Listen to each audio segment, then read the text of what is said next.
So from the Jewish perspective, this narrative has some holes in sort of Jewish philosophy. The narrative begins with the idea that Jesus appears in front of the Sanhedrin and then claims to be the Messiah. Well, there's nothing actual criminally in any of the tractates that say that if you declare yourself the Messiah, this is actually a punishable offense. Even there are many Jews, including Bar Kokhba, who have declared themselves messianic figures. Absolutely. The real gap here is that in the Gospels, Jesus' vision of himself as the Messiah is completely different from the prior vision of what the Jewish Messiah is, and is actually outside the scope of how Jews describe the Messiah, or really have ever described the Messiah. The Messiah in Judaism has always been a political figure who is destined to do certain things, restoring the kingdom of Israel, maintaining control of that kingdom, bringing more Jews back to Israel. All of these things are considered sort of political things that the Messiah does.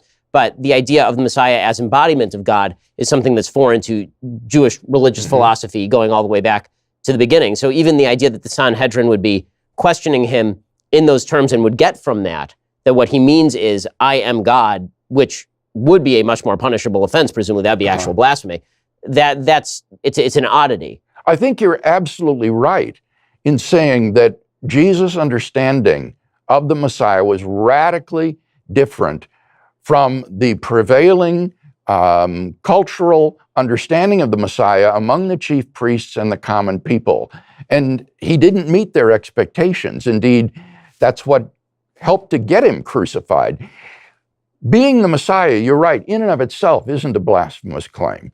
But to claim to be the Son of God in a unique sense, and then especially the Son of Man prophesied by Daniel, sitting at the right hand of the power, that is truly blasphemous and is sufficient for his condemnation.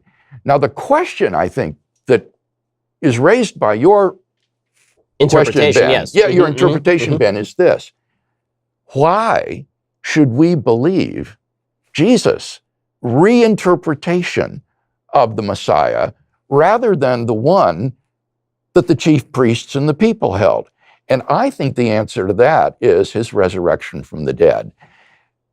Jesus' resurrection from the dead is Yahweh's public and unequivocal vindication of the man whom the chief priests had rejected as a blasphemer.